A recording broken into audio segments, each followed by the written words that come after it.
Olá, boa noite a todos da Rede Vida. Começa agora mais um programa Diálogo dos Bispos. Hoje ao vivo do Rio de Janeiro, direto da Casa Assunção, no Centro de Estudos do Sumaré, onde acontece a 33ª edição do curso para bispos.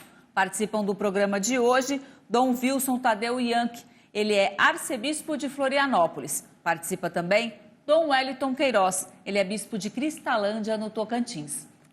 Muito boa noite aos senhores, obrigada pela presença aqui hoje. Quero começar dizendo o seguinte: desde o primeiro programa que estamos fazendo aqui, direto do Rio de Janeiro, sempre se falou sobre a preocupação do tema do curso Antropologia Integral e a crise da cultura atual ser muito teórico, distante dos problemas cotidianos das paróquias, das dioceses. Há essa percepção dos senhores ou não, Dom Tadeu? Eu me lembro que quando eu estudava, havia um professor que dizia que não há nada mais prático do que uma boa teoria. Conhecer bem os problemas, conhecer a matéria com que se está lidando, essa é a parte mais importante. Há um conhecimento teórico, um discurso teórico, falando aqui de antropologia, mas é fundamental nós definirmos quem é o ser humano, quem é Deus, como é que o ser humano se relaciona com Deus. Sim, isso aí é fundamental. E há confusão no nosso tempo. É isso, Dom Wellington, não é só teoria isso. É uma teoria, mas com uma profunda conexão com a realidade, né? Com a nossa realidade do dia a dia.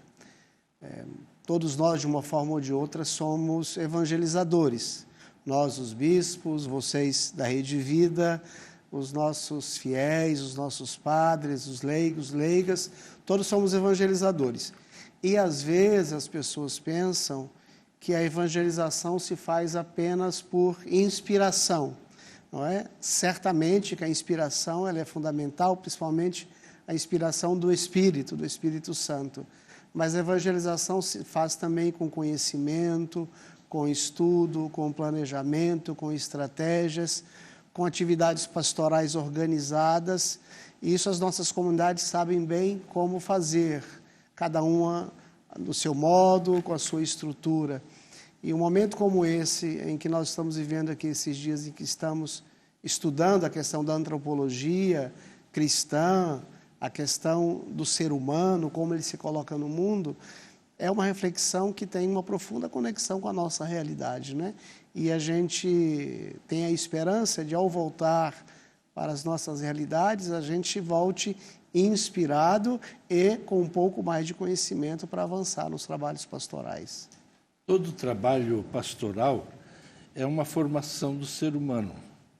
Então, conhecer exatamente aquilo que faz o ser humano se desenvolver, sim, isso é fundamental. E essa é a prática pastoral.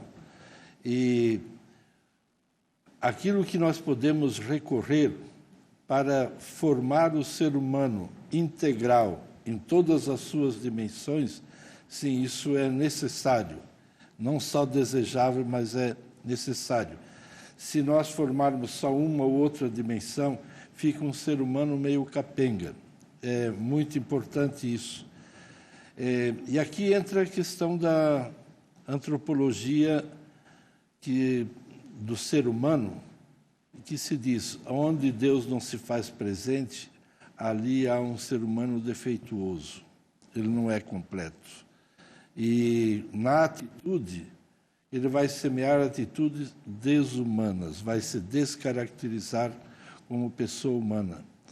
E por isso é tão importante voltar exatamente àquilo que nós encontramos na Sagrada Escritura, aquilo nos ensinamentos religiosos, quem é esse ser humano que deve ser evangelizado.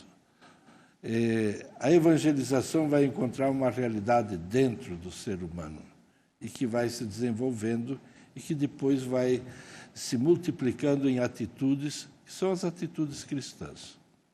E isso é desejável que aconteça e é o nosso trabalho. Dom Wellington, é a primeira vez que o senhor participa desse curso?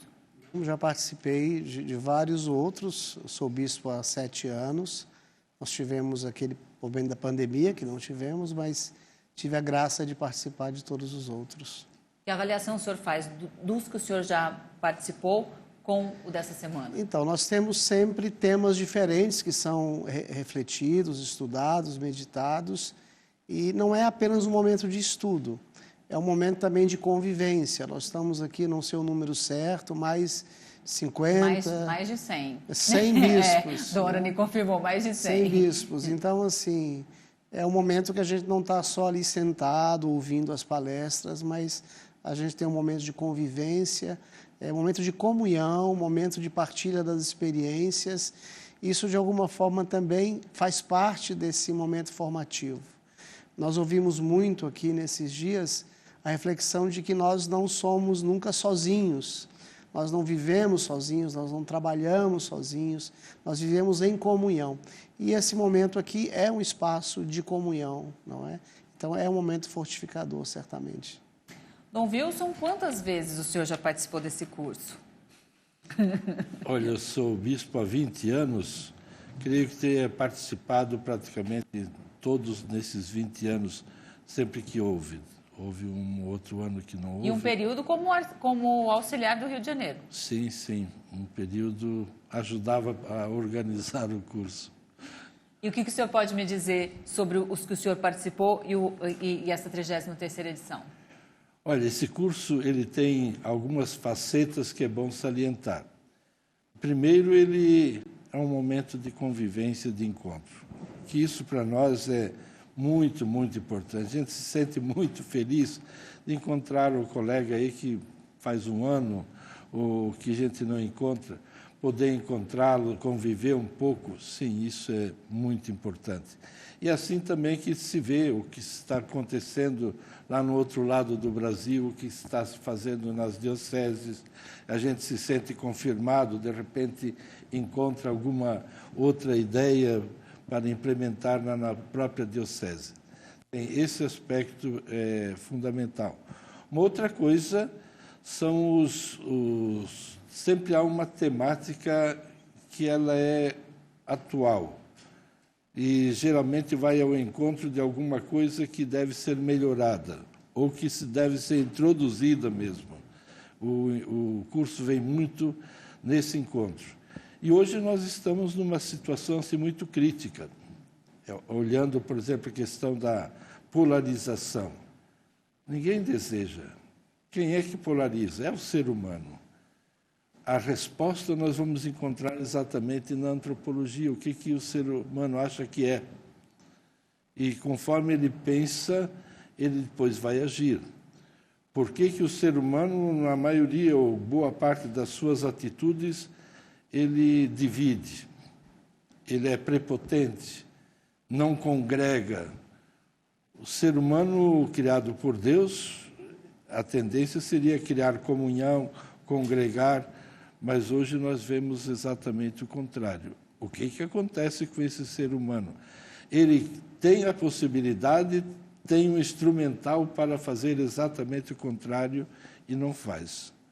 Esse é o nosso trabalho pastoral, de perceber isso e, de alguma forma, trabalhar essa realidade para que haja uma sociedade mais coesa, que a comunidade igreja também seja mais unida, que seja mais comunidade. Esse ser humano evoluiu tanto e volta em umas questões a pensar no individualismo e não no pluralismo, já que a gente tem essa sociedade tão plural hoje, e faz o contrário, Dom Wilson? Sim, esse pluralismo é uma das coisas que somos convidados a fazer. Aqui entra uma temática que foi estudada hoje, que é a antropologia do Papa Francisco. O Papa Francisco tem insistido em alguns pontos que não eram tão acentuados há uns anos atrás. E um dos pontos que ele coloca é exatamente aquilo que foi a convocação do sínodo sobre a sinodalidade. Aprender a conviver com cada ser humano. Com cada ser humano, as que tem aí, é o bandido, é um ser humano. Como é que eu consigo conviver com ele? Como é que eu consigo conviver com aquele que fala mal de mim? Que professa uma fé, mas me atacando. Eu não vou responder com um ataque, mas para isso eu tenho que me trabalhar, eu tenho que fazer um esforço. E a vida humana é isso. Por que marido e mulher não conseguem conviver com tanta facilidade e tem tanta separação e dizem que se amam? Há alguma coisa que não funciona aí. Há algum mecanismo do ser humano, e existe, que não é acionado. Então vai se fazendo as coisas exatamente com um resultado bem dramático, bem drástico.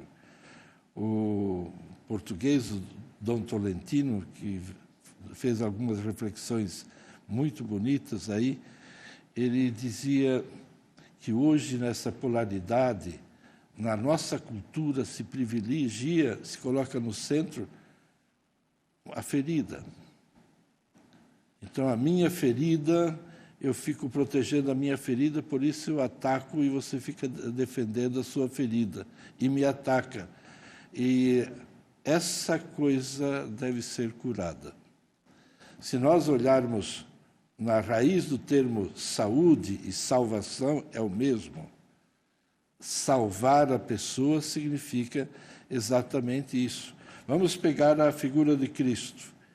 Cristo, diante de maior sofrimento, sendo desprezado, cuspido, maltratado, coroado de espinhos e tudo mais. Mas ele não respondeu dessa forma. Pedro, quando tirou uma espada, ele diz, guarda isso aí. Não é assim, Pedro, que se trata alguém que está te atacando. E temos que aprender isso. Esse é o segredo da vida cristã. Wellington, o Dom Wilson falava agora de Dom Tolentino. Realmente as conferências dele foram muito elogiadas, inclusive aqui no nosso no programa. O que o senhor poderia destacar da conferência do Dom Tolentino? Então, tanto a conferência dele quanto também de outros, porque o tema do momento formativo é a antropologia. Às vezes as pessoas que nos ouvem podem pensar, mas o que é antropologia? Né? Às vezes essa palavra que talvez não seja tão conhecida na nossa pastoral. A antropologia trata do ser humano.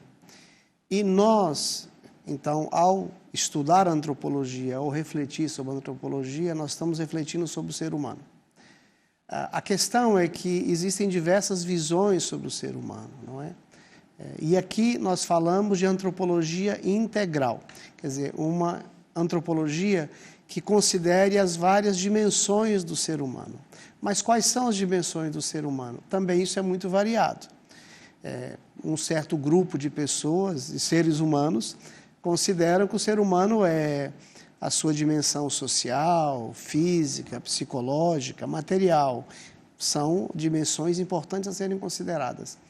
Mas nós, enquanto igreja, enquanto pessoas de fé, além de reconhecer todas essas dimensões, a gente não abre mão de pensar na dimensão espiritual do ser humano. Então, pensar numa antropologia integral, essa integralidade, essa totalidade, é pensar o ser humano nas suas várias características, mas olhando de modo especial, como igreja, para a sua dimensão espiritual. Então, pensar num ser humano que supere as suas limitações, que amadureça, que supere a polaridade, como o Dom Wilson nos falava, é um ser humano que, na visão da Igreja Católica, é um ser humano que se deixa inspirar também por essa dimensão espiritual, e para nós, de modo especial, é Jesus. Quer dizer, Jesus que se revela, é a sua palavra, é a sua mensagem. Então, pensar o ser humano na sua integralidade, para nós, é considerar o homem como um ser espiritual. E o mundo de hoje ignora. Eu imagino que vocês, na Rede Vida, eu sei que falam muito da dimensão espiritual, mas em outros canais, em outros grupos, ou na internet, nem sempre essa dimensão espiritual ela é considerada. Então, o doutor Tolentino nos falava muito, né, também dessa dimensão integral e a dimensão espiritual. Mas um ser humano que se deixa inspirar pela palavra, pelo Espírito, e se coloca em relação, convive. Não tem como abrir mão da convivência. A gente vê muito pessoas hoje dizendo, eu vivo a minha fé, mas eu vivo a minha fé em casa, com os meus, com a minha família, isolado. Isso é profundamente questionável quando a gente considera a revelação feita por Jesus. Jesus nos coloca em movimento, no ir ao encontro, no pensar no outro, no necessitado, naquele a quem eu posso fazer o bem. Então, pensar nessa antropologia é pensar numa antropologia integral que considera, acima de tudo, a palavra que nos inspira a nos colocar em relação, a pensar no outro. Ninguém é um bom cristão olhando só para si, ou olhando apenas ao seu entorno, que seria algo profundamente egoísta. Mas eu sou um bom cristão quando eu me abro ao outro. E às vezes abrir ao outro, como o Dom Wilson nos falava, o outro com quem eu não me relaciono bem, o outro que não me agrada. Mas Jesus não nos pede para amar só quem nos agrada. Ele diz, bom, isso até os pagãos fazem. Somos chamados a fazer mais.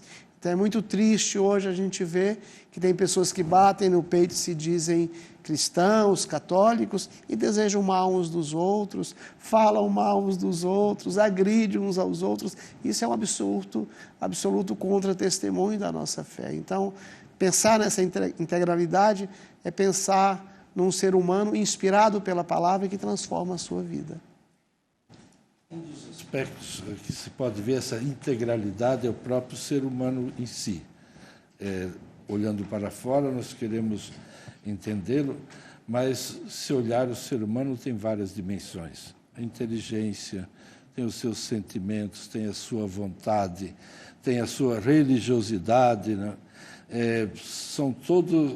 Tudo faz parte do ser humano. Tem todos os seus sistemas do corpo, tudo isso faz parte do ser humano.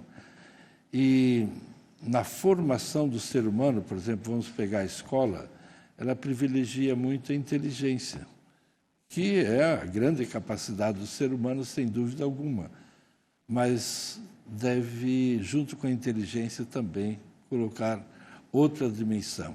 E, às vezes, a que é deixada de lado como dispensável é a dimensão religiosa. E esse é um prejuízo. Um exemplo sempre ajuda a entender aquilo que ele está querendo falar. Você pegue um médico. Um médico geralmente tem uma formação intelectual bem elevada, tem um grande conhecimento, o próprio exame para chegar a um curso de medicina já exige isso. Mas se o médico ele for um bom médico, excelente médico, e não for honesto, ele não é uma pessoa integral. Fica faltando alguma coisa. Se é um bom médico, mas não sabe se relacionar adequadamente, fica faltando alguma coisa. E isso tem que trabalhar junto, não pode se colocar uma coisa agora eu vou desenvolver, agora eu vou ligar o botão tal ou tal. Não, tudo deve ser colocado junto. Uma coisa apoia a outra, e quando todas as dimensões funcionam, nós temos o ser humano que Deus pensou, o ser humano que Deus criou. É o que nós acreditamos. Bom, a gente vai falar ainda de inteligência artificial, a gente tem muita coisa. Eu quero fazer uma pergunta, mas para os senhores responderem, o nosso tempo está limitado, que eu tenho que pedir um intervalo, então a gente volta já. Vamos fazer um pequeno intervalo e voltaremos em instantes. Voltamos a apresentar Diálogo dos Bispos, hoje ao vivo do Rio de Janeiro, direto da Casa Assunção, no Centro de Estudos do Sumaré, onde acontece a 33ª edição do Curso para os Bispos. Quem participa do programa de hoje, Dom Wilson Tadeu Ienck, arcebispo de Florianópolis, Dom Wellington Queiroz, bispo de Cristalândia, no Tocantins. Falávamos aqui no outro bloco, inclusive Dom Wellington estava dizendo, da celebração só com a sua família, você se reduz ao seu grupo de amigos, você fica apenas com você. E temos aí, passamos por uma pandemia. Os senhores acreditam que esse cenário, essa crise atual, esse cenário que a gente vive, é um reflexo do que nós passamos nesse tempo de pandemia?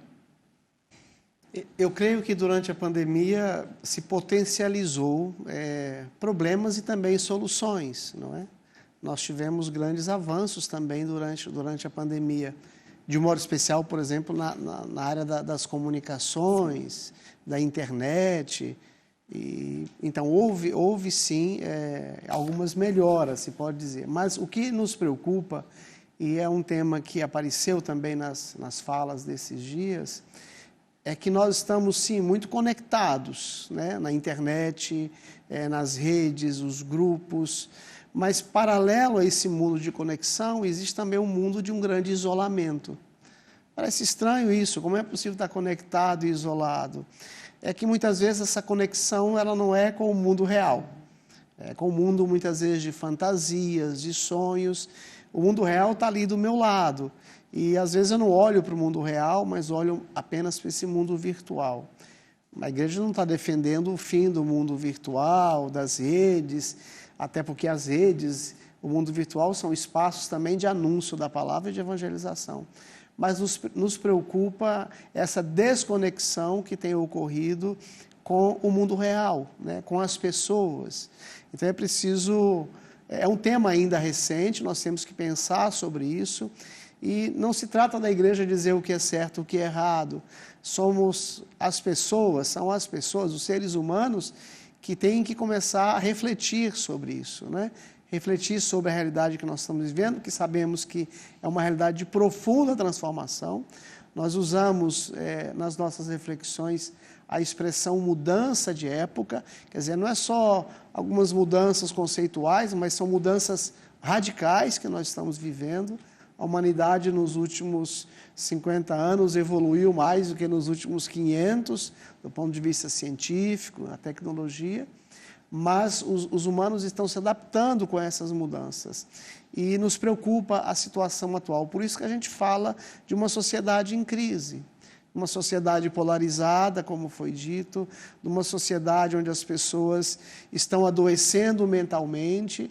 Nós temos, talvez pela divulgação, mas em números concretos, reais, a depressão, o suicídio, fruto muitas vezes desse isolamento e de um mundo não real. Então, nos preocupa sim essa realidade e juntos precisamos buscar as soluções e os ajustes. Não trata de banir o mundo virtual, mas de procurar valorizar e incentivar também esse colocar os pés na areia, no chão, na realidade, no dia a dia. As pessoas às vezes dizem, eu assisto a missa na televisão. Louvado seja Deus! Tem as missas, tem a pregação, tem tanta coisa boa que chega pela televisão e pela internet, mas é na comunidade que você toca, é na comunidade que você abraça, é na comunidade que você se sensibiliza com quem está ali perto de ti. Então a gente não pode, em detrimento desse mundo virtual, abandonar o real. E tem acontecido isso em muitas situações. Isso é uma situação que nos leva a preocupar e a refletir. E os mais jovens, essa geração que já vem com o celular, que já vem com a internet, acredito eu, mais fixada ainda no não socializar, né? Porque eles sabem mandar mensagens, mas eles não conseguem se comunicar nem telefonando, como a gente ligava para todo mundo. Se você for questioná-los, eles vão dizer, não, mas eu estou me relacionando, sim, né? Existe uma relação, virtualmente, né? Então, a nossa preocupação como pastores, como líderes religiosos em nossas comunidades, não é fechar essas janelas, mas dizer, você precisa ter uma conexão com a tua realidade, com a tua família, com a tua paróquia, com o teu grupo social. Isso é imprescindível também. Como tocar essas crianças, Tom Wellington? Então, vem a família, vem a comunidade. Eu acredito que a própria TV e as redes precisam, porque se trata da saúde, né? Se trata do bem-estar. Não é que as redes sociais querem as pessoas desconectadas da realidade, não querem zumbis na frente das câmeras, querem também a saúde dessas pessoas. Eu acredito que a humanidade caminha para uma reflexão mais aprofundada do tema, criar mecanismos. Por exemplo, o pessoal aí vai saber mais do que eu, mas os celulares hoje já têm certos controles para dizer, olha, você está tantas horas conectado por dia, ele não bloqueia, mas ele te avisa que você ficou 10 horas no dia conectado na internet para te chamar a atenção, olha, isso não está bem, não é? Você precisa criar um limite. Então, eu acredito que esses limites precisam ser colocados não de alguém de fora, mas a própria pessoa que reconhece as suas necessidades. Eu me recordo esses dias de um vídeo que eu vi, desses vídeos engraçados, de uma família que estava na areia da praia e a menina dizia, olha, eu encontrei aqui um aplicativo que a gente pode fazer no celular, pegar areia do mar e pegar areia e jogar no mar. Quer dizer, ela estava ali colocando os pés e estava fazendo aquilo virtualmente. É uma brincadeira, mas isso tem acontecido. Quer dizer, as pessoas estão desconectadas, né? A pessoa que passa na praia ou nas montanhas e de repente procura as fotos no celular daquele local que ela está passando, ela parece que conhece melhor no celular do que olhando. Então, isso não está bem. Isso não está bem. Nem aprecia a paisagem, ela Isso só quer tirar a foto e filmar Isso aquilo. é preocupante. A longo prazo, isso é preocupante. É preocupante. O imediatismo, esse é uma característica, sobretudo do jovem hoje, né? Ele até se interessa por uma coisa, mas no momento seguinte já foi. Tirou a fotografia, depois ele apaga porque tem que dar espaço para outra novidade, né? Sim, essa é uma desvalorização do jovem. Porque o jovem, ele cresceu muito e sabe manejar, sabe da técnica, mas essa não é a coisa mais importante para o ser humano. A coisa mais importante para o ser humano é ele ter valores, ele ser uma presença, ele ser significativo permanentemente na vida do outro, de saber que o outro pode contar, de que ele acrescenta, que ele constrói um mundo. O jovem não está sendo desafiado hoje. Pelo contrário, a minha impressão, essa você pode discordar, é de que praticamente está se dispensando o jovem. Não precisamos do jovem para construir o mundo. Daqui um pouco o mundo cai nas costas dele e ele não sabe exatamente como se virar. Só com um computadorzinho não tem. O relacionamento se faz vis-à-vis, olhando no olho, né? A correção dos pais não se faz por internet, né? E nós precisamos disso. O ser humano precisa disso. Então, quando se fala de antropologia, esse é um problema antropológico fundamental e é um antropológico do nosso tempo. Você pega agora como é que você vai fazer com que o jovem viva a sua fé, aprofunde, mude mesmo comportamentos em função da sua fé de uma forma permanente. Ele não está sendo educado para isso. Ele até se entusiasma escutando uma pregação, lendo alguma coisa, mas no momento seguinte ele está noutra, né? Ou está procurando uma outra novidade e outra novidade.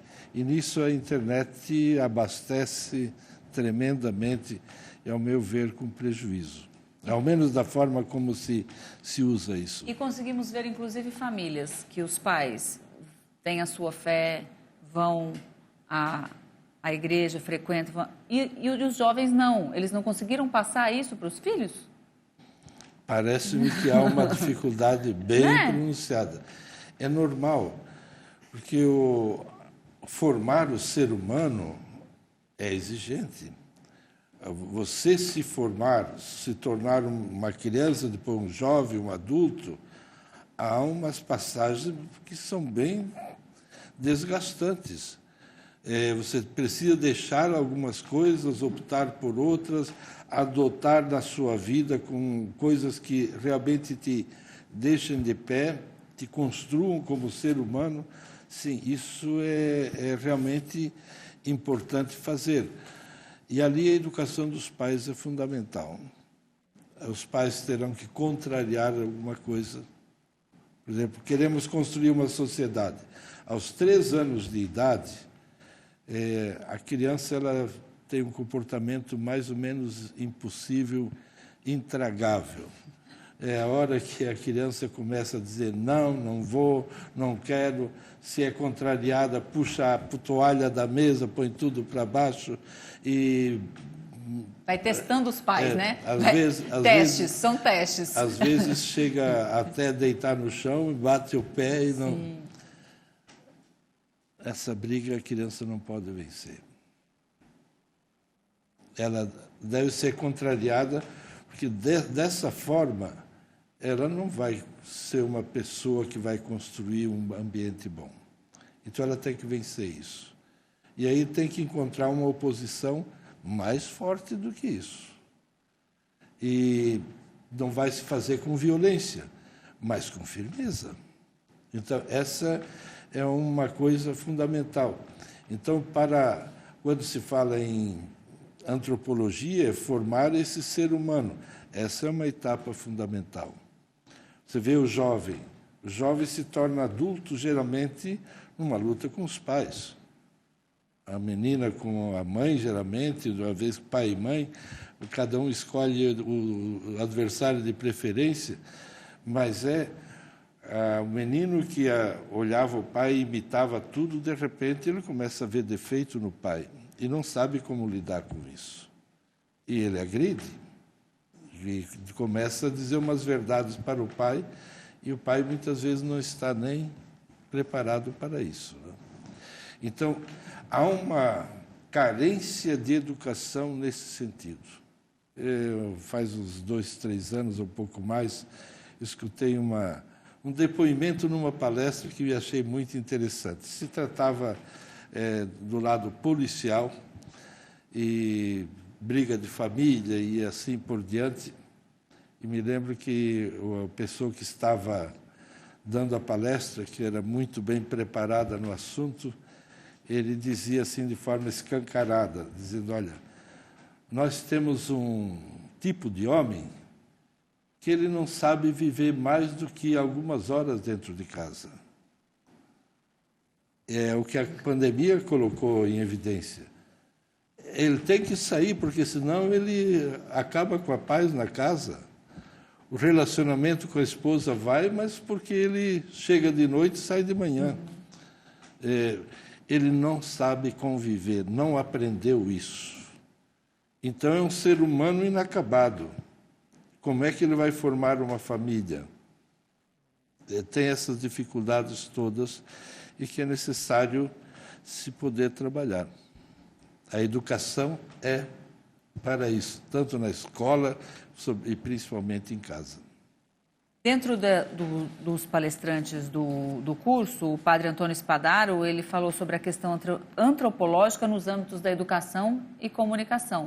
O que os senhores podem falar sobre esse tema tocado aqui dentro do grande tema? Então, Dom Wilson já tocou um pouco na questão da educação, mas hoje a gente percebe, e isso foi tocado na reflexão, é que não funciona uma educação excessivamente impositiva.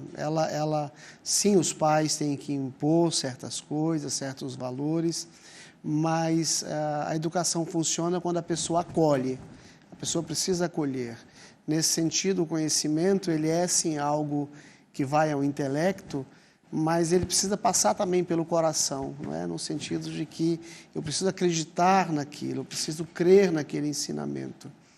E quando a gente pensa no ensinamento cristão, não é? As pessoas hoje vê, por exemplo, a juventude, eu ouço muito isso em minhas comunidades. Nossa, mas nós estamos atingindo os jovens estão afastados.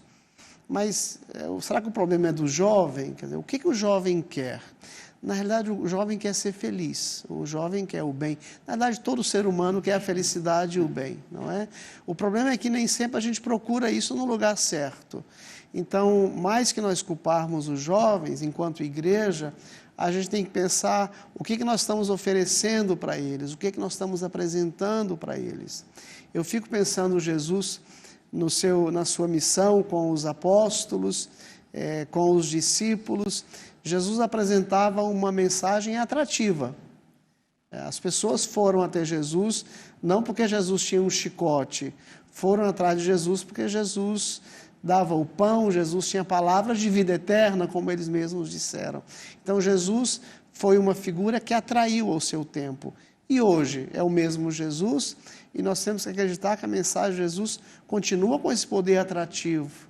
Então nós precisamos, nós que somos os porta-vozes, não só nós bispos, mas todo cristão e um cristão batizado é porta-voz de Cristo. Qual é o Cristo que nós apresentamos ao jovem? É um Cristo que tem uma palavra de vida, de felicidade, de salvação. A gente tem que ter cuidado para não apresentar Cristo como aquele que propõe vida fácil, porque está muito na moda hoje um Cristo de vida fácil. Você me procura e todos os teus problemas vão ser resolvidos. Tem muita gente que se deixa atrair por esse discurso falso de que Jesus é só um solucionador de problemas. Na realidade, Jesus diz, sim, eu sou tua força, eu vou cuidar de ti, mas Jesus diz, tome sua cruz e me siga, me acompanhe. Então, assim, é uma mensagem atrativa, porque é uma mensagem de vida eterna, é uma mensagem que o Senhor nos garante que está conosco. Eu tenho minhas dúvidas se um jovem ao qual é apresentada essa mensagem atrativa, se ele vai dizer não a Cristo. Ele vai dizer sim, se eu conseguir apresentar essa mensagem. Então, eu acredito que o nosso desafio hoje é o desafio da educação, dos pais, da comunidade, principalmente ali nos primeiros anos, mas é preciso um momento que o jovem diga, é isso que eu quero para a minha vida. Pode parecer ingenuidade, eu vejo como otimismo, eu vejo que tudo a seu tempo. Às vezes nós pensamos que os jovens estão perdidos. Eu acredito que vai chegar um momento, se a comunidade conseguir apresentar esse Cristo, que é um Cristo que tem algo diferente, mas um diferente que aquilo que ele quer, que é a felicidade, em algum momento essas pessoas vão encontrar o caminho. Ninguém está perdido. Ninguém está perdido enquanto tem vida, porque Jesus continua de braços abertos. Então, a gente não pode duvidar tanto do poder atrativo de Jesus, que é exercido também por meio de nós, e a capacidade da pessoa em algum momento dizer sim a Ele. Eu acredito que todo o nosso trabalho de evangelização, ele deve ser guiado e inspirado por esses valores, de que temos uma palavra bela, uma palavra atrativa, uma palavra de vida, e é algo que o ser humano quer. Pode ser que em um determinado momento da vida ele busque outros caminhos, porque ele acha que a felicidade e o bem estão em outros lugares. Mas vai chegar um momento e a gente tem que ter esperança, até o último suspiro, de que essa pessoa se encontre de alguma forma com Jesus. Mas o desafio, sim, se aplica à educação, ao jovem, e insisto, tem que ser uma educação que procure convencer mais do que impor. Então, isso dizia dos pais, mas também dentro da igreja, dentro do catecismo, dentro das paróquias, tem que também ter aquela pessoa que saiba lidar com eles, que são os padres, são os né?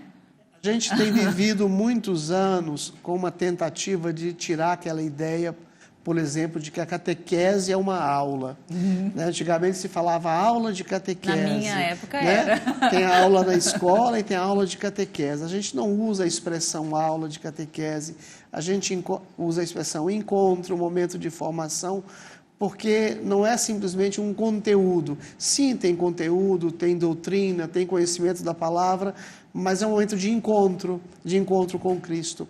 Então, nós temos hoje na igreja no Brasil uma proposta muito bonita de catequese, de iniciação à vida cristã, onde a criança, o jovem, o adulto, sim conhece a doutrina cristã, a doutrina católica, mas ao mesmo tempo ele é levado a se inserir na vida da comunidade, na liturgia, encontrando sentido de participação. Uma coisa importante, isso que você colocava, é que a gente vai falando de defeito aqui na família, na escola e coisa. A igreja é feita desses elementos. Essas falhas existem na igreja, a começar dos ministros, né, dos sacerdotes, mas também dos fiéis. E deve ser assim. Não é que alguém que tem um determinado comportamento, esse deve ser excluído da igreja. Não, é feito, esse é o povo para o qual Cristo veio salvar. E esse deve ser acolhido e deve ser abraçado. E o Dom Wellington falava muito bem, sim, devemos propor. E esse discurso propositivo ele deve ser melhorado sempre. A mensagem é a mesma, a mensagem de salvação, é o Evangelho. Mas a forma de como apresentar, isso nós podemos melhorar e melhorar sempre. E temos que melhorar. E um curso como esse é um instrumento exatamente para isso. Para essa melhoria. Muito bem, vamos fazer agora mais um intervalo. Voltaremos em instantes. Estamos apresentando o Diálogo dos Bispos, hoje ao vivo do Rio de Janeiro, direto da Casa Assunção, no Centro de Estudos do Sumaré, onde acontece a 33ª edição do curso para bispos. Eu recebo hoje Dom Wilson Tadeu Ienque, que é arcebispo de Florianópolis, e Dom Wellington Queiroz, bispo de Cristalândia.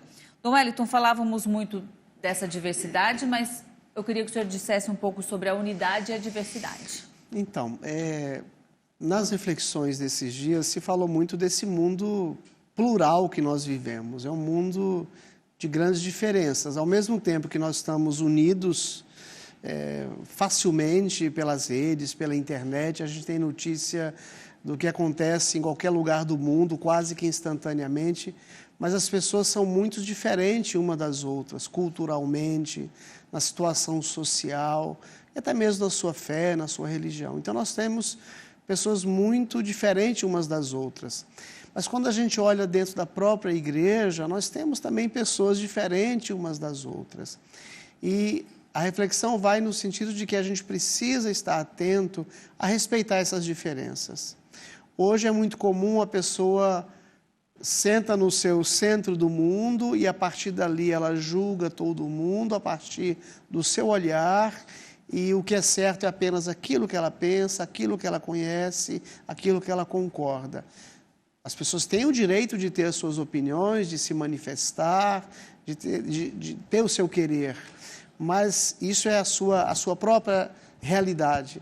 Mas, ao mesmo tempo, respeitar o diferente, respeitar aquele que pensa diferente, senão a gente rompe com a unidade.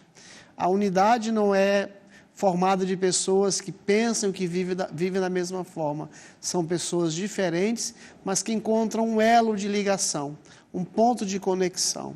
E nós estamos precisando disso no nosso Brasil, na nossa igreja.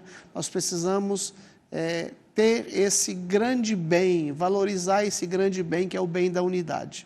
Eu diria até que a unidade, ela exige sacrifícios, ela exige às vezes renúncia, ela exige em alguns momentos o silêncio, senão a gente rompe.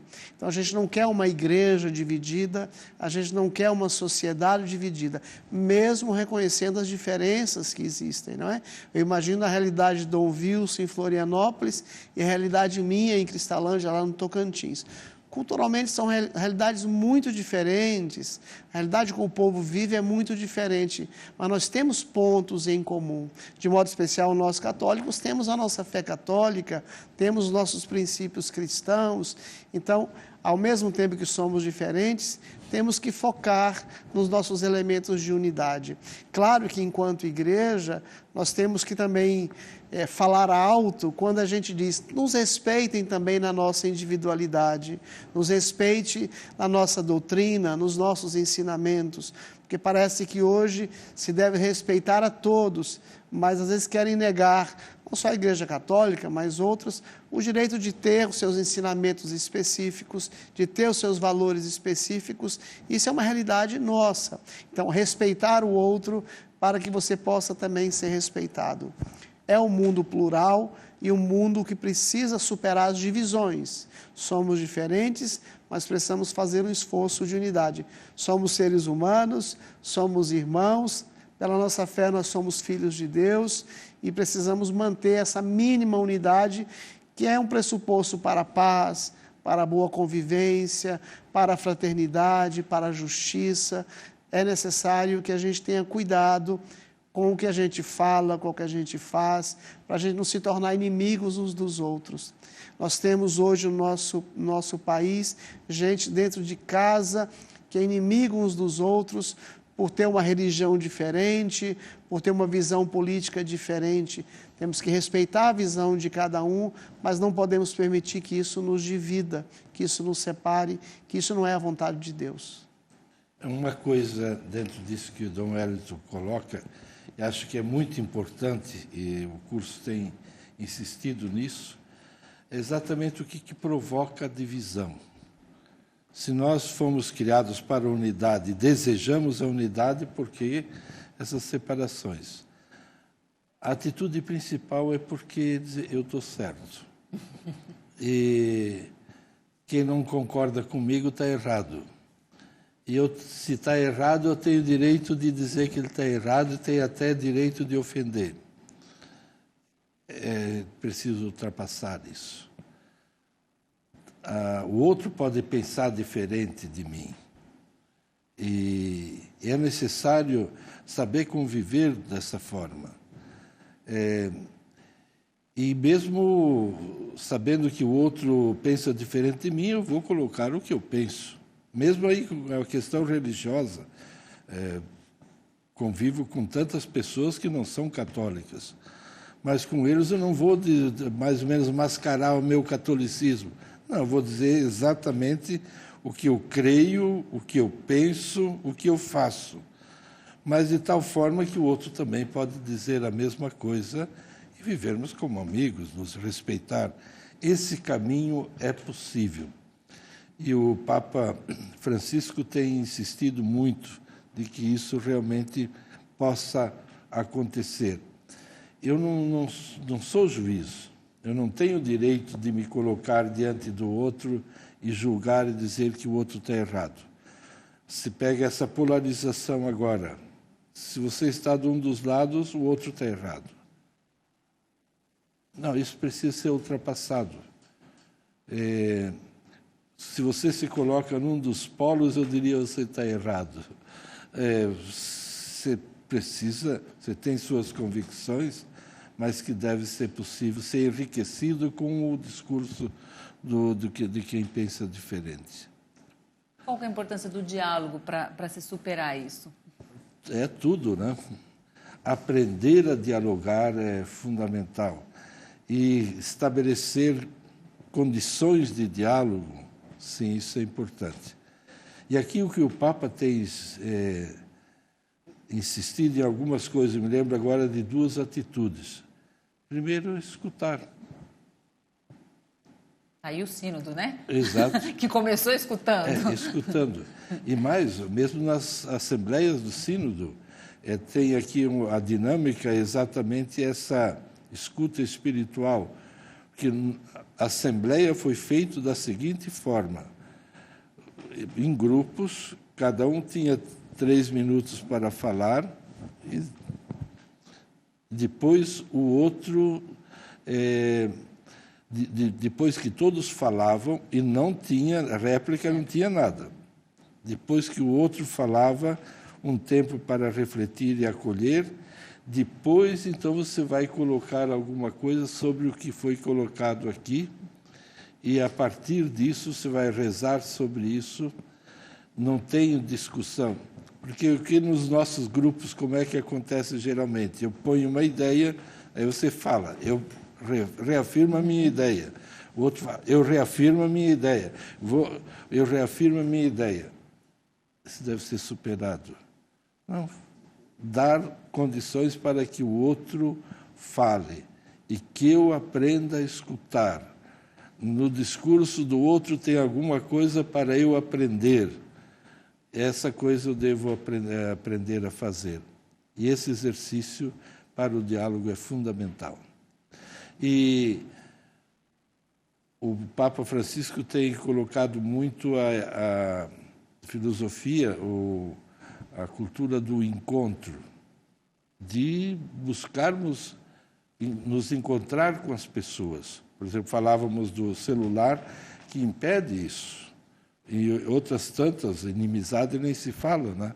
Mas de buscar exatamente o encontro. Caminhamos em comum. Eu aprender a admirar o que você tem de qualidade. Aquela pessoa que me é antipática completa, ela tem coisas boas. E eu devo mudar alguma coisa em mim para o meu olho começar a enxergar. Meu olho está com lama aí assim, por isso não está enxergando. A outra pessoa, mesmo que tenha algumas características que não são agradáveis, tem coisas boas. Quando nós tocamos estas coisas boas, nós dialogamos. Eu queria tocar num outro ponto que a gente também já falou em outros programas, da ligação desse tema central, desse curso, com a campanha da fraternidade desse ano, a amizade social. Isso apareceu durante esses dias aqui? Apareceu um pouco, mas nós não terminamos ainda o nosso momento, então me parece que isso está um pouco mais previsto, de modo especial, no momento de amanhã. A questão da amizade é parte desse universo de diálogo e de convivência. Nós temos que admitir que a evangelização se dá também nos momentos de diálogo, se dá também numa expressão de amizade e de convivência, não é? Hoje foi refletido em um determinado momento que, nós evangelizamos quando pregamos na igreja, quando fazemos uma homilia, no momento de formação, de catequese, dentro de nossos templos, mas a gente evangeliza também quando se está na praça, quando se está na rua, quando se visita, e isso é um ambiente de diálogo. Isso é um ambiente de vivência da amizade, da fraternidade. Por que isso é importante? Porque no momento do diálogo eu não estou apenas falando, eu não estou apenas com fórmulas prontas, mas no momento do diálogo eu estou ouvindo. Às vezes a gente fala aquilo que não é de interesse, a gente fala aquilo que as pessoas não estão precisando ou querendo ouvir. O evangelizador, o missionário, seja os ministros ordenados, seja os membros de nossas comunidades, leigos e leigas, precisam considerar a missão evangelizadora como uma missão de todos, e essa missão se dá por meio do encontro. E não é possível esse encontro sem um sinal de amizade, sem um sinal de respeito, de valorização de um outro e de ouvir. A gente olha um pouco para Jesus e vê que Jesus era, sim, o homem das belas palavras, mas era a pessoa sempre capaz de ouvir. E nós, às vezes, não temos essa disposição para ouvir, e o nosso povo muitas vezes reclama de que não tem com quem falar. Os padres, muitas vezes, falam da carência que o nosso povo tem de alguém que possa escutá-los em suas necessidades. E escutar pessoas em suas necessidades é um momento que a gente pode também falar, e falar de Jesus. Não apenas falar com a boca, mas falar com a vida e com as nossas atitudes. Muito bem, infelizmente nosso tempo está esgotado, eu ainda teria algumas perguntas aqui para vocês, mas nosso tempo está esgotado. Quero agradecer a sua presença, Dom Wilson, muito obrigado pela sua presença, Dom Wellington, muito obrigado, e bom final de curso amanhã. Tá bem, olha, muito obrigado, uma boa noite a todos e que Deus os abençoe. Obrigado, Deus abençoe. A vocês que nos acompanharam, nosso muito obrigado. Rede Vida, a boa notícia faz bem todo dia.